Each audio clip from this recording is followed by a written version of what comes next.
बिस्मिल्लाहिर्रहमानिर्रहीम। आज का जो हमारा टॉपिक है जी वो है डिफरेंस। हमने देखना है यहाँ पे आईएनटी फंक्शन और एफआईएक्स फंक्शन के दरमियान, इंट फंक्शन और फिक्स फंक्शन के दरमियान क्या फर्क है। और ये काफी कंफ्यूजिंग टॉपिक होता है, यानी जब आप उसको किताब से पढ़ते हैं तो उसके अंदर काफी कंफ्यूजन आती है। वहां पे समझ नहीं लगती कि ये क्या कर रहा है। इंटीजर वैल्यू ऊपर वाले को रिटर्न करनी चाहिए, नीचे वाले को कर रहा है। ये दोनों सिमिलर नजर आते हैं किताब के अंदर। अगर आप इसको गौर से पढ़ें तो आपको ये सिमिलर नजर आते हैं, लेकिन यहाँ पे आपको सिमिलर नजर नहीं आएंगे। यहाँ पे आपको फर्क नजर आएगा कि ऊपर वाला वाकई डिफरेंट है और नीचे वाला वाकई ही डिफरेंट है। डिफरेंस है तो ऑब्वियसली है, और अगर सिमिलर होते तो हम इसको सिमिलर ही बताते हैं, डिफरेंस है तो हम डिफरेंस बताएंगे इसके अंदर। तो आइए अब हम इसको शुरू कर लेते हैं। बहुत सारे इसके अंदर इनपुट दिए हुए हैं और बहुत सारे इसके आउटपुट हैं। ये इतने सारे इनपुट हम लोगों ने डिफरेंट एंगल से सेट करके इसके देखे हैं कि अगर ये वैल्यू दें तो क्या आएगा, किस किस तरीके से हम अगर उसको वैल्यू दें तो क्या क्या आउटपुट आ सकता है। तो सारा हमने इसके अंदर देखा है। मेरा ख्याल में ये पढ़ने के बाद आपको इसके अंदर किसी तरह की कोई कंफ्यूजन नहीं रहेगी। तो आइए हम इसको शुरू कर लेते हैं। INT stands for integer. Integer आपके पास वो वैल्यू होती है जिसके अंदर आपका पॉइंट नहीं आता, यानी पॉइंट वाली फ्लोटिंग पॉइंट वैल्यू नहीं होती। वो सिंपल आपके पास एक ऐसी वैल्यू होती है जिसके अंदर होल नंबर्स होते हैं, ठीक है। जैसे 1 2 3 4 5 6 7 8 9 10 200 500 700 इस तरह करके आपके पास फिगर्स होंगे। 12 point something, 2 point something, 1.5 something कुछ वैल्यू नहीं होगी। इनपुट के तौर पर हो सकती है, लेकिन इसका आउटपुट कभी भी पॉइंट में नहीं आएगा। इसकी जब भी हम इसको वैल्यू देंगे तो वो हम पॉइंट में देंगे भी तो उसका आंसर वो हमें रिटर्न इंटीजर की फॉर्म में ही करेगा। लेकिन कैसे करता है वो देखिए। ये डेफिनेशन है और ये ध्यान से समझ लेनी है आपने। अगर आपको ये डेफिनेशन थोड़ी सी मुश्किल लगेगी आपको, यानी आपको समझ रही है क्या कह रहा है, लेकिन यही बात आपको मैं कोशिश करता हूँ समझाने की। तो आइए इसको शुरू करते हैं। वो कहते हैं इंट यानी it returns lowest integer less then और इक्वल टू एक्स। यानी कि इंटीजर तो रिटर्न करेगा लेकिन वो लोएस्ट इंटीजर होना चाहिए। लोएस्ट इंटीजर जो कि लेस देन एक्स हो या इक्वल टू एक्स हो, यानी या तो उसके बराबर होगा, यानी अगर हम एग्जैक्ट वैल्यू दे देंगे तो बराबर होगी, ठीक है, इंटीजर, या उससे कम, less than or equal to X. Lowest integer less than or equal to X. ये बात आपको समझ नहीं आई होगी, लेकिन अब बात आपको यहाँ पे समझ आएगी। ये जी in case of whole number it return the same number. यानी ये जो इक्वल टू एक्स है इसके केस में तो सेम आउटपुट आ गया ना। तो ये इक्वल टू एक्स वाली बात तो क्लियर है। यानी अगर हम उसको ऐसी वैल्यू दें जिसके अंदर इशारिया है ही नहीं तो ठीक है, वो वही आंसर दे देगा जो हमने उसको फीड किया। समझ लगेगा नहीं? तो जो चीज आप उसको इनपुट करेंगे वही आपके पास सेम जो है वो आउटपुट में भी आ जाएगा। तो अब इसका सिंटेक्स देख लें। INT और X, यानी इसको भी हम एक वैल्यू दे सकते हैं, एक से ज्यादा जो वैल्यूज हैं वो इसको नहीं दी जा सकती। एक वैल्यू हम इसको देंगे तो INT और X हम यहाँ पे लिखेंगे। उसके बाद आप देखें 10 20 30 40 पर हमने डिफरेंट इनपुट दिया और डिफरेंट आउटपुट भी नीचे आए। प्रिंट कमांड जो कि शुरू में लिखना लाजमी होता है क्योंकि उसके बाद सिंटैक्स एरर जनरेट होता है, इसलिए आपने इसका ध्यान रखना है। तो प्रिंट और INT और यहाँ पे लिखा हुआ है 12.13 और यहाँ पे लिखा हुआ है प्रिंट INT 15.95, यहाँ पे लिखा हुआ है प्रिंट INT माइनस 12.13 और यहाँ पे है प्रिंट INT माइनस 15.95। अब आप सोचेंगे इतनी वैल्यू देनी क्या जरूरत, एक देते एग्जाम्पल क्लियर हो जाता है, ठीक है। लेकिन ऐसा नहीं है कि हर वैल्यू डिफरेंट है और हर वैल्यू का आउटपुट भी डिफरेंट ही आएगा और डिफरेंट एंगल्स हैं उसके अंदर और कोई ना कोई बात है क्योंकि ये ऐसे नहीं लिखा हुआ। अब आप इसको देखें तो यहाँ पे है 12.13, यानी पॉइंट के बाद एक छोटी सी वैल्यू है जो कि 50.50 से बहुत नीचे है और ये जो है ये 0.50 से काफी ऊपर है, बल्कि ये 16 के करीब करीब होने वाली है, ठीक है। तो अब इसका क्या आएगा, 12.13 लिखा तो इसका उसने आंसर 12 दिया है, ठीक है। तो अगर यही एग्जांपल लिख दिया तो फिर तो आपके जहन में ये आना था ना कि अच्छा ठीक है, इसका आउटपुट ये होता है कि जो पॉइंट के बाद आता है ना उसको खत्म कर देते हैं, क्योंकि पॉइंट के बाद खत्म हो गया तो पीछे क्या बच गया 12, ठीक है 12। यहाँ तक लॉजिक ये बननी थी। नीचे अगर हम ये एग्जांपल भी दे दें तो आपकी लॉजिक फिर भी यही बननी थी, ठीक है, कि प्रिंट INT 15.95, तो इसका आंसर 15 आ जाएगा। लो भाई क्लियर हो गया मुझे। ये आसान है, क्या है कि पॉइंट के बाद जो आना है ना वो उसने उड़ा देना, पॉइंट से पहले वाला लिख देना। ये लॉजिक गलत है। गलत क्यों है उसकी रीजन है। अच्छा, ये दोनों इसलिए लिखे हैं ताकि आपको ये पता चल जाए। बात दफा ये होता है कि पॉइंट के बाद अगर आपके पास 0.50 से वैल्यू बढ़ी तो वो राउंड ऑफ कर देता है, लेकिन इंट राउंड ऑफ नहीं करेगा। पॉजिटिव, ये पॉजिटिव नंबर है, ठीक है, पॉजिटिव केस में उसने राउंड ऑफ उसको नहीं किया, और इस केस में भी उसने राउंड ऑफ नहीं किया, ये ट्रंकेट कर दिया, ये ट्रंकेट कर दिया। यानी पॉजिटिव वैल्यू अगर आप ये वाली वैल्यू और ये वाली वैल्यू आप फिक्स फंक्शन को दें तो भी सेम आउटपुट, और ये वाली वैल्यूज अगर आप इंटीजर को दें तब भी सेम आउटपुट, लेकिन यहाँ फर्क है, इन दोनों में फर्क है। अब आप इसको देखिए, सेम वैल्यू लेकिन साथ नेगेटिव साइन है, सेम वैल्यू के साथ नेगेटिव साइन है। अब आप इसको देखो कि -12.13 अगर हमने यहाँ पे लिख दिया है तो इसका आंसर भी फिर -12 आना चाहिए था ना, लेकिन आंसर तो -13 आया। इसका मतलब वो फिर लॉजिक तो ये खराब हो गई ना यहाँ पे, कि पॉइंट के बाद जो आपके पास आ रहा है उसको उसने छोड़ देना है और पॉइंट से पहले वाला लिख लेना, ये तो लॉजिक गलत हो गया। 13 कहाँ से आ गया? तो फिर उसका दूसरा सोल्यूशन ये है कि फिर हम कह दें किताब में गलत लिखा होगा, ऐसे नहीं होना ना, गलत लिखा होगा। यहाँ पे ना ऐसे होना ही नहीं था, ये ना गलती हुई है, मिस प्रिंटिंग है, टाइपो एरर है, ठीक है। तो लिहाजा यहाँ पे ना ये 13 बनता ही नहीं यार, ये उनसे पता है क्या टाइपिंग में गलती होगी। असल में उन्होंने लिखना था ये पहले वाला, उनसे गलती ये होगी, नजर पड़ेगी उसको इस वाले 13 पर, जो पॉइंट के बाद 13 लिखा ना, तो गलती से ये अगले वाला उसने लिख दिया। तो बंदा फिर उससे पूछे कि फिर यहाँ पे -15.95 लिखा है, तो यहाँ पे उससे गलती नहीं हुई, यहाँ पे उसको फिर क्या लिखना चाहिए था, माइनस का 95 नहीं लिख देना चाहिए था यहाँ पे 95। दलील ये होती है ना जी, एक बंदे ने आपको एक शुरली छोड़ी तो आपने सुनी, तो अकल ये कहती है कि उस शुरली को आप जो है वो थोड़ा सा तोलें, थोड़ा सा उसको देखें और उस शुरली का कोई ना कोई जवाब दें। अकल तो ये है ना, और इल्म यही है कि आप कुछ सीखते हो तो उसके अंदर आपको एक लॉजिक कम से कम होनी चाहिए। कि एक बंदे ने आपको कह दिया, कुछ तो ऐसे होते हैं ना बेचारे थोड़े तंग आए होते हैं, मसले मसाइल इतने ज्यादा है, तो वो कहते हैं बस किस तरह क्लियर हो, तो उनको थोड़ा सा इतना बता दीजिए ना, अच्छा ये ना मिस प्रिंटिंग सेम है, मिस प्रिंटिंग है, बस उसको ये पहले वाला 12 लिखना था, पॉइंट से पहले वाला, उससे गलती हो गई, बेचारे ना ये लिख दिया। तो अच्छा ये वजह, तो अगले पे फिर जाके फिर वो फंस जाएगा। यानी जहां बात गलत को आप लेके चलोगे ना, तो आप अभी चलो थोड़ी वक्ती तौर पर आप निकल भी जाओगे। यानी आपने गुजर बसर करना था, आप निकल गए, ये झूठी बात है, उसने छोटी सी दलील दे दी आपको, फिर उसने बहका दिया, ठीक है। तो आप चलो एक पॉइंट गुजर भी जाओगे ना, आगे फिर बैरियर लग जाए, क्योंकि झूठ को लेकर जब आप इंसान साथ चलेगा, ऐसी बात को लेकर साथ चलेगा जो कि हकीकत नहीं है, जो हक नहीं है, तो ना हक जो बात होगी वो कहीं ना कहीं पकड़ा उसने जाना है, ऐसा है ना। इसलिए सच्ची बात को तलाश करना ही इल्म है और उस तक पहुंचना ही इल्म है। तो अब हम लोगों ने यहाँ पे जब देखा तो यहाँ पे तो ये 95 मिस प्रिंट, यहाँ पे उसने -16 लगा दिया, यहाँ एक कंफ्यूजन आती है कि क्या है। अब हम जाते हैं तो हमें पता चलता है इसकी डेफिनेशन अब से आगे समझ आई कि वो क्या कह रहा था कि इट रिटर्न लोएस्ट इंटीजर, ये लोएस्ट छोटा इंटीजर रिटर्न करता है। अब ये छोटा इंटीजर मैं आपको कैसे समझाऊं, चले मैं आपसे एक बात पूछता हूँ, यहाँ पे पूछ लूं, -1, ठीक है, और -2 और -3 और 0, फिर 1, फिर 2, फिर 3, इस तरह कर ले। तो मैं अगर आपसे ये पूछूं कि माइनस का 3 छोटा है या माइनस का 1 छोटा है, तो आप मुझे क्या बताओगे?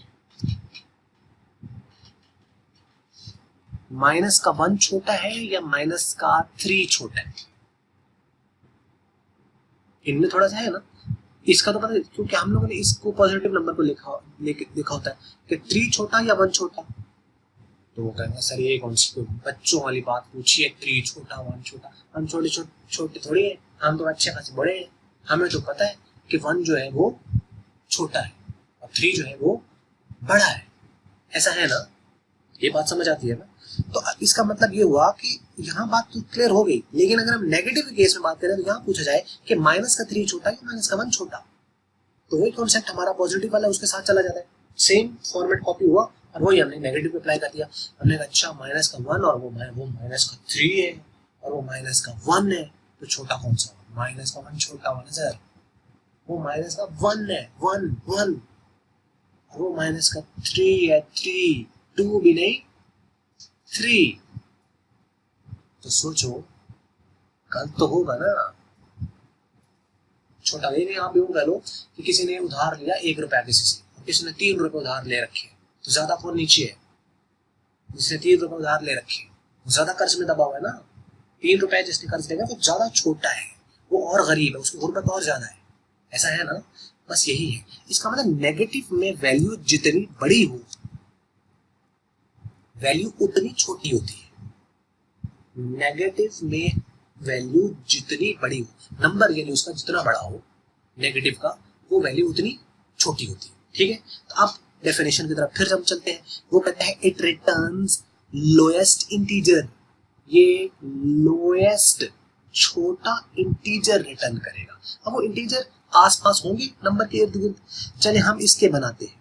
इसके इंटीजर पता क्या निकलेंगे?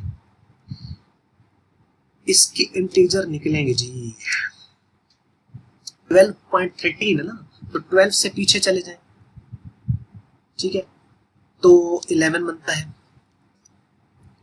उससे आगे 12 बनता है और उससे आगे 13 बनता है। लोएस्ट इंटीजर चूंकि जो 11 है वो तो इसकी कैटेगरी में ही नहीं आता, इसका मतलब ये तो इसमें आएगा ही नहीं, तो नंबर बच गया पीछे 12, यानी या तो 12 छोटा है क्योंकि वो इंटीजर है, 12 बच जाता है, वो बिल्कुल इंटीजर है, और एक फिर चूंकि 0.13 भी है तो इसका मतलब इसके अंदर आप आगे बढ़ाओ तो ये 13 बन जाएगा। तो इनमें लोएस्ट कौन सा हुआ? 12, तो इसका मतलब ये 13 को खत्म कर देगा और 12 शो कर देगा। ठीक है, इसमें आ जाए इसका लोएस्ट अगर हम देखें हम कहते हैं जी कि 14, लेकिन वो तो इसके अंदर आएगा नहीं क्योंकि 15 से स्टार्ट हो रहा है, वैल्यू 15 से स्टार्ट हो रही है, तो ये तो आएगा नहीं, ये तो हट गया। इसका अंदर या तो 15 तो या फिर 16, तो 16 तो बड़ा है ना, 15 छोटा है, तो इसका इसका 15 रिटर्न करेगा। इसका देखिए अगर इसमें क्या होगा, इसमें वैल्यू है आपके पास -12.13, -12.13, इसका क्या होगा? या तो माइनस का 12 होगा क्योंकि 12 एक वैल्यू है, और -11 तो उसके अंदर आएगी और -14 भी नहीं आएगी। ठीक है, इसके आगे यानी 12 है, क्या तो ये ट्रंकेट कर दें तो या फिर इसको आप एक और वैल्यू लें तो वो टर्म बन जाती है -13। अब मैं आपसे वही कॉन्सेप्ट अगर पूछूं कि लोएस्ट इनमें कौन सा है इन दोनों में नेगेटिव, ठीक है, तो आप मुझे क्या कहोगे कि कौन सा छोटा है, -12 छोटा या -13 छोटा? नेगेटिव में वैल्यू का जो डिजिट है, जो उसका नंबर है, जितना बड़ा होगा वो उतना छोटा होगा। तो छोटा इसका मतलब -12 छोटा नहीं है, -13 छोटा है। तो इसका मतलब ये हुआ कि इसका वो 12 खत्म करेगा और इसका आंसर जो है वो -13 देगा। ये है इसका सही वाला कॉन्सेप्ट। याद करना है, रट्टा लगाना है, जैसे मर्जी लगा लो, वक्ती तौर पर लग जाएगा, लेकिन उसका मतलब ये हुआ कि फिर वो सही तौर पर आप बात समझ नहीं पाओगे। इसी तरीके से यहाँ पे है तो इसका 15 है, तो इसका मतलब -15, और इससे आप ऊपर चले जाओ तो यानी एक्चुअल में नीचे चले जाओ तो वो क्या बन जाएगा -16। तो इसका आंसर क्या आना चाहिए? -16, क्योंकि वो लोएस्ट इंटीजर है। ठीक है, यानी ये तो इंटीजर ही नहीं है, ये तो फ्लोटिंग पॉइंट हो गया, तो या तो -15 इंटीजर है तो या -16 इंटीजर है। तो ये क्या रिटर्न करता है? Lowest integer equal to or less than x, या तो उसके बराबर हो, यानी एग्जैक्ट वही वैल्यू आ जाए, या उससे कम हो, लोएस्ट कम हो उस वैल्यू से, वो ये रिटर्न। तो कम होना चाहिए, लोएस्ट होना चाहिए, तो इस वजह से इसका आंसर -16 आ जाएगा। तो ये पॉजिटिव केस में तो आपके पास ये था, उसमें फिक्स फंक्शन में सेम आएगा, लेकिन नेगेटिव में थोड़ा आंसर चेंज हो जाता है। अब हम आ जाते हैं फिक्स फंक्शन के ऊपर। वीडियो ज्यादा लंबी हो रही है तो मेरा ख्याल आपको बात समझ लगी होगी, तो अब हम आ जाते हैं फिक्स फंक्शन के ऊपर। Fix function returns the integer value by simply dropping the decimal part. It returns the value by simply dropping the decimal part. ये जो फिक्स फंक्शन है, ये सिंपल उसकी जो वैल्यू आपके पास होती है उसको ड्रॉप कर देते हैं। जो फ्लोटिंग पॉइंट वैल्यू होती है उसको ड्रॉप कर देते हैं। बहुत ये तो आसानी से समझ लगी। तो इसका मतलब इसका कॉन्सेप्ट बिल्कुल ठीक है कि नेगेटिव हो पॉजिटिव हो, उसने कोई लोएस्ट कोई हाईएस्ट कोई ऐसा कोई चक्कर नहीं है। सिंपल इसने क्या करना है, फिक्स फंक्शन ने पॉइंट के बाद वाली को ड्रॉप कर देना है, राउंड ऑफ भी नहीं करना, सिंपल ड्रॉप कर देना है। मतलब ये 0.50 से ऊपर चला भी गया तो ये उसको राउंड ऑफ नहीं कर। हालांकि टाइप कन्वर्जन का हमने एक वीडियो बनाई थी, टाइप कन्वर्जन। अब यहाँ पे ना कुछ कंफ्यूजन क्रिएट हो जाती है जब हम दो टॉपिक पढ़ते हैं। ये राउंड ऑफ मैं कह रहा हूँ कि राउंड ऑफ कर देगा, राउंड ऑफ कर देगा, राउंड ऑफ कर देगा। क्यों कह रहा हूँ? क्योंकि पीछे हमने पढ़ा हुआ ये टॉपिक कि जहां हम डेटा टाइप यूज कर रहे हैं तो वहां पे अगर आप इंटीजर डेटा टाइप आप यूज करोगे तो आपके पास जो वैल्यू है अगर वो 0.5 से ज्यादा है या 0.5 है तो वो वैल्यू राउंड ऑफ हो जाती है। यानी 15.5 अगर लिखा हुआ है तो 16 हो जाएगा, वो राउंड ऑफ कर देगा उसको। तो इसलिए वो राउंड ऑफ होता है। लेकिन अब हमने इसे याद कैसे रखना है, हमने इसे याद रखना है कि ये जो राउंड ऑफ वाला कॉन्सेप्ट है ना, ये डेटा टाइप कन्वर्जन का टॉपिक है। डेटा टाइप कन्वर्जन में राउंड ऑफ होता है, लेकिन यहां पर राउंड ऑफ नहीं होता। ये फिक्स फंक्शन है, इंटीजर फंक्शन है, वो टाइप कन्वर्जन है। तो टाइप कन्वर्जन में वो राउंड ऑफ करेगा, ठीक है, और यहाँ पे वो ट्रंकेट करेगा, ट्रंकेट, ठीक है। तो ट्रंकेट का वर्ड जो है यहाँ पे मैंने लिखा है कि नहीं, ट्रंकेट का मतलब होता है यहाँ पे किसी चीज को बिल्कुल कट कर देना, उसको खत्म कर देना। तो fix function does not round of the number, ये नंबर को राउंड ऑफ नहीं करता। अब आप यहाँ पे देखो सेम सिंटैक्स है, यानी ये भी सिंगल वैल्यू रिटर्न करता है, कोई कॉमा सेपरेटेड वैल्यू आप इसको नहीं दे सकते। आपने यहाँ पे 10 20 30 40 पे आपने सेम जो है वो प्रिंट, और सेम वैल्यू जो ऊपर आपके पास थी वो यहाँ पे आ गई। इसका आंसर 12 आया, इसका आंसर 15 आया। तो इसका मतलब पॉजिटिव केस में तो आपका इंटीजर और फिक्स सेम काम करते हैं। यानी अगर आपको पॉजिटिव वैल्यू हो तो इंटीजर और फिक्स फंक्शन सेम काम करते हैं, कोई फर्क नहीं। इसलिए पॉजिटिव पॉजिटिव दे जाओ तो आप कहोगे दोनों बराबर है, दोनों बराबर है। ये नहीं देखा कि वैल्यू ये दे के देखो इसके ऊपर फर्क है या नहीं। कुछ चीजों में बराबर है, लेकिन कुछ ऐसी चीजें खास है जिसकी बेस पर वो दोनों बराबर नहीं है। अब ये एक ऐसा कॉन्सेप्ट है, इसको अगर आप इस्लामिक पॉइंट ऑफ व्यू से भी देखें तो ऐसे ही लोग गुमराह करते हैं कि आपको वो चीजें दिखाएंगे जो कि कोई सी दो एंटिटी के दरमियान सिमिलर है, और कहेंगे देखो बराबर है, देखो बराबर है। तो एक बंदा जिसने बिल्कुल पढ़ा ही नहीं है, जिसने देखा ही नहीं है, वो तो कहेगा हाँ बराबर है, हाँ बराबर है, बिल्कुल बराबर है भाई, बिल्कुल बराबर है, सब बराबर चल रहा है, ऐसा ही चल रहा है। ऐसा नहीं चल रहा भाई, there is a difference and a big difference. कहीं कुछ चीजें सिमिलर हैं, जैसे इंसान आए तो मैं यहाँ पे असल में जो बात आपको कोट करना चाह रहा हूँ from the Islamic point of view, ये मैं असल में बात कोट करना चाह रहा हूँ कि जो एक आयत है कुरान हकीम के अंदर, नबी करीम सल्लल्लाहु अलैहि वसल्लम को अल्लाह पाक फरमाते हैं कि ए नबी, इन लोगों से आप फरमा दो कि मैं तुम जैसा ही एक बशर हूँ। ये नबी करीम सल्लल्लाहु अलैहि वसल्लम को अल्लाह पाक फरमा रहे हैं कि आप क्या, मैं तुम जैसे बशर हूँ। यानी क्या है कि वज़ा के एतबार से बिल्कुल जैसे एक इंसान है, उन्हीं जैसे है नबी करीम सल्लल्लाहु अलैहि वसल्लम जैसे लोग हैं। लेकिन ये अल्लाह पाक फरमा रहा है कि तुम इन लोगों से कह दो कि जैसे खाना पीना चलना फिरना उसी तरह। लेकिन the big difference is there. वो कौन है नूरी मखलूक, और ये कौन है हम जो किस चीज की पैदावार है, हमें उसमें कोई यानी बनता ही नहीं है। अब यहाँ पे लोग यानी वो लोग कहेंगे कि अच्छा ये तो कुरान हकीम के अंदर है तो फिर ये सिमिलर होगा ना, अल्लाह माफ करे सिमिलर नहीं है। अब आप दूसरी आयत की आप जाएं कि उसके अंदर जो रेफरेंसेस जो दिए गए हैं कि नूह की कौम और बाकी जो कौमें आद थी, कौमें समूद थी, वो तबाह इस वजह से हुई कि वो अंबिया को यानी नूह की कौम जो थी वो इस वजह से तबाह हो कि हज़रत नूह अलैहिस्सलाम को ये कहते थे कि ये बंदा हमारे जैसा है, नाउज़ुबिल्लाह। वो कहते थे कि ये हमारे जैसा है। इसका मतलब है देयर इज अ डिफरेंस कि जब कोई बंदा कहे किसी अंबिया को, किसी नबी को कि ये हमारे जैसा है तो वो बात और है, और जब अल्लाह कहे ना कि आप कह दो कि ये मैं तुम्हारे जैसा ही एक इंसान हूँ, एक बशर हूँ, तो वो बात और है। That's a difference. ये बात समझनी चाहिए। एक जो स्टूडेंट है वो चीज को नहीं समझेगा तो गुमराही है। तो यानी एक आयत बताई जाती है उसके ऊपर गुमराह किया जाता है लोगों को। दोनों रेफरेंसेस को आप देखें आपको बात क्लियर आती है। यानी ये जो लोग हैं अंबिया कराम, और ये अफजल हैं, ये और हैं, और हम लोग जो हैं खाकी, बल्कि खाकी भी क्या, हम लोग जिस चीज की पैदावार है वो मेरे ख्याल में हर बंदा ही जानता है कि हम लोग किस चीज से पहले, हमें अपनी औकात में रहना चाहिए। और ये जो है ये मानने के लिए आए हैं, ये सोचने के लिए नहीं आए कि आप इनके बारे में सोचना शुरू कर दें, क्या थे, कैसे थे, हम ऐसे थे, तो ऐसे फिर तबाही आती है, कौमें ऐसी तबाह होती है। इसकी मिसाल आपको मैं और दूं कि ऐसे है कि जैसे for example I am the principle of any particular school और कॉलेज, और देयर इज अ पेन, यानी चपरासी है हमारा, और मैं आपको ये कह देता हूँ कि जी मैं कहीं बाहर गया हूँ और वो जो पीएन है, जो चपरासी है, वो दफ्तर खुला हुआ है, वो आता है और मेरी कुर्सी पे बैठ जाए, ठीक है, और दो रिवॉल्विंग है, वो 2 चक्कर इधर लगाया, 2 चक्कर इधर लगाया, और घूमते फिरते उसको सुकून हो थोड़ा सा, तो वो उसको वहाँ नींद आ जाए, ठीक है, और कुछ थोड़ी देर बाद मैं आ जाता हूँ या कोई और प्रिंसिपल है वो आ जाता है। और जब वो दरवाजा खोले और उसकी आँख खुले और वो प्रिंसिपल साहब उसको देखें, चपरासी जो है वो प्रिंसिपल की चेयर के ऊपर बैठा हुआ है, तो अगर प्रिंसिपल उस चपरासी को कह देना कि कोई बात नहीं भाई, बैठ रेस्ट कर, तू भी तो मेरी जैसा ही एक इंसान है, कोई बात नहीं, तू बैठ भी ले, कोई घबराने वाली बात नहीं, टेंशन वाली बात नहीं, क्योंकि मैं भी तो तेरी तरह है, मैं भी तो तेरी तरह एक इंसान हूँ, मैं भी तेरी तरह का, कोई मसला नहीं, बैठ भी लिया तो कोई मसला नहीं, तू रेस्ट कर, ये बात और होगी।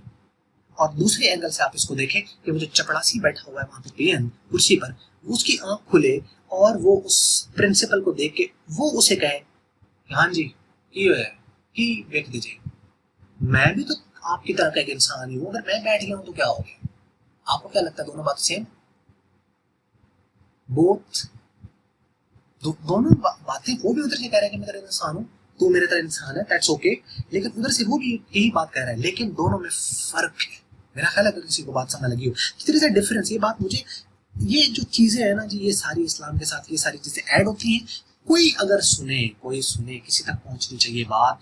ये जो हम लोगों को गुमराह किया जाता है आधी आधी आयतें बताकर या आधा आधा रेफरेंसेस देकर, इस चीज की तरफ हमें देखना है, वैसे तो वो बात पहुंचती नहीं है। शायद इसके जरिए से हम लोग समझ जाए, इसके जरिए से ही समझ जाए कि हम और हैं और वो और हैं। तो हमें जो डिफरेंसेस, जैसे यहाँ से आप देख लो कि अगर ये पॉजिटिव ये वाला वैल्यू और ये वाली वैल्यू मैं आपको बता ही जाऊँ, मैं कहूँ फर्क ही कोई नहीं है, फर्क ही कोई नहीं है, फर्क ही कोई नहीं, सिमिलर है, ये बात और है। छोटा सा पॉइंट है अगर समझने के लिए, और अगर इसके ऊपर नेगेटिव पे बात करें, जो अगली बात बताई नहीं जा रही, तो फिर आपको समय लगेगा ना। ऐसे ही नॉलेज है कि जो हमारे पास चीजें हैं ना वो बहुत कम है, तो जब हम उनको सारों को सही तौर पर देखेंगे तब जाके हमें पता चलेगा हम हमारी औकात के, हम किस औकात के मालिक हैं, और जिनसे हम लोगों ने हिदायत ली है वो क्या शान के मालिक हैं। ठीक है, तो हमारी उनके आगे कोई औकात बसात नहीं है, और वो हमारे लिए हिदायत के लिए अल्लाह ताला ने भेजे हैं, वो हमारी हिदायत का सरचश्मा है, वो हमारे लिए मानने के लिए आए हैं, वो सोचने के लिए नहीं आए। और जो उनके बारे में सोचना शुरू कर दे रहे हैं क्या, कैसे, कैसे, वही तो है लानती। इंतहाई माजरत के साथ अगर कोई, जिस बंदे के अंदर ये चीज है वो इसको ठीक करे, तभी उसकी दुनिया में भी कामयाबी है और तभी उसकी आखिरत में भी कामयाबी है। तो बस ये थी एक छोटी सी वीडियो, और उम्मीद करते हैं आपको आई होगी पसंद, और अगर आई पसंद तो कर लें इसको लाइक, और अगर नहीं लगी अच्छी तो डिसलाइक तो आप कर ही सकते हैं। और वीडियो देखने का हमेशा की तरह आपका बहुत बहुत शुक्रिया।